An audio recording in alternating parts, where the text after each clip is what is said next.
someone asks you, what really changed in India in 2025? The honest answer is the system itself. Not just announcements, not just headlines, but deep reforms that quietly rewired how India earns, spends, works, produces, and powers itself. And that's exactly what we are breaking down today. Why 2025 became the year of reforms that fundamentally changed how India functions. The middle class finally felt the change. Let's start where impact was immediate: your salary slip. The 2025 income tax reform was one of the biggest middle class relief measures in recent memory. For the first time, the government didn't just tweak slabs, it redesigned incentives. Income up to 12 lakh rupees became tax-free, and for salaried individuals, that effectively rose to 12.75 lakh rupees. That's not symbolic, that's real monthly breathing room. What did this change? More disposable income, higher consumption, better household savings, stronger demand for goods and services. The government willingly gave up nearly 1 lakh crore rupees in revenue, betting that empowered consumers would drive growth instead. That's a structural shift in thinking. Growth via confidence, not compulsion.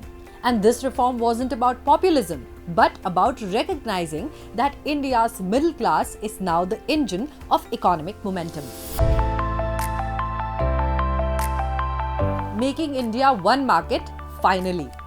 Now let's talk about a reform that touches everyone, whether you realize it or not. GST. In 2025, GST saw a major reset. Instead of a confusing maze of slabs, rates were rationalized and simplified, with most goods moving into lower, predictable tax brackets. Now, what did that mean on the ground? Everyday items got cheaper. Consumer durables became more affordable.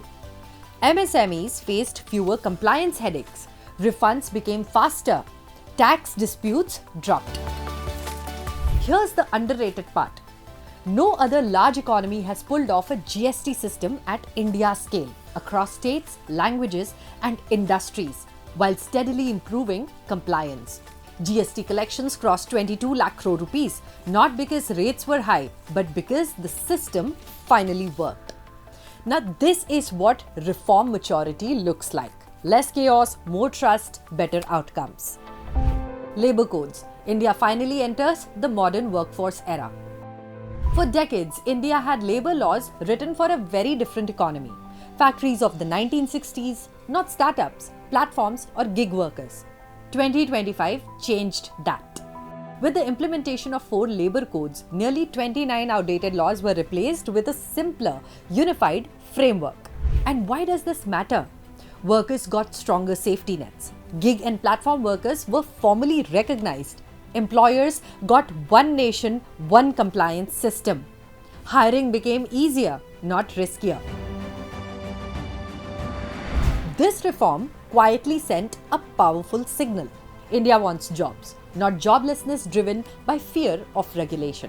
It is one of those reforms that doesn't trend on social media, but will shape employment for the next 20 years.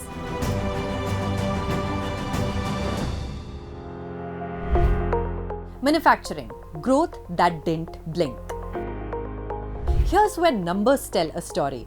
India's manufacturing sector didn't just grow in 2025, it grew consistently. Quarter after quarter, output rose. 5 to 6 consecutive quarters, each one higher than the last. Industry surveys showed rising capacity utilization, stronger order books, expansion plans across sectors. This wasn't a one-off post-COVID bounce. It reflected policy stability, tax certainty, easier logistics, labor reform, and global confidence in India as a manufacturing base. Manufacturing momentum like this doesn't happen without structural reforms working together. Atomic energy, thinking 30 years ahead. 2025 also saw reform in a sector most people don't talk about daily: Atomic energy. The updated Atomic Energy Framework modernized regulation, strengthened safety, and opened doors for investment and advanced research. Now, this isn't about tomorrow's electricity bill. It is about long-term energy security, strategic autonomy, and high-tech capability. Reforms like these don't scream for attention. They quietly future-proof the country. So when we say 2025 was the year of reforms, we don't mean cosmetic changes. We mean more money in people's hands, simpler taxes, modern labor laws, strong manufacturing momentum, long-term energy vision. Prime Minister Narendra Modi's role here was not just announcing reforms, but pushing through difficult structural changes that governments often delay. And that's the real takeaway. What is unfolding in India today is rare and largely unprecedented. Now let me tell you why. At a time when much of the world is grappling with stubborn inflation, slowing growth, high interest rates, and political resistance to reform, India is moving in the opposite direction. Cutting taxes, simplifying laws, expanding manufacturing, and sustaining economic momentum without losing macro stability. Inflation has been managed without choking consumption. Fiscal discipline has been preserved even while putting more money in people's hands. And reforms are being executed in motion rather than in crisis mode. This unusual combination, growth with stability, reform with confidence, and expansion without overheating, has been achieved by very few large economies in recent decades. Central to this phase has been Prime Minister Narendra Modi's role in providing continuity and political will behind difficult, long-horizon reforms. Instead of short-term fixes, he has focused on allowing structural changes, from tax rationalisation and labour reforms to manufacturing and energy security to mature over time, creating predictability for businesses, investors, and institutions. The result is a shift in India's economic mindset, from managing scarcity to engineering momentum, even as the global economy remains uncertain and inward-looking.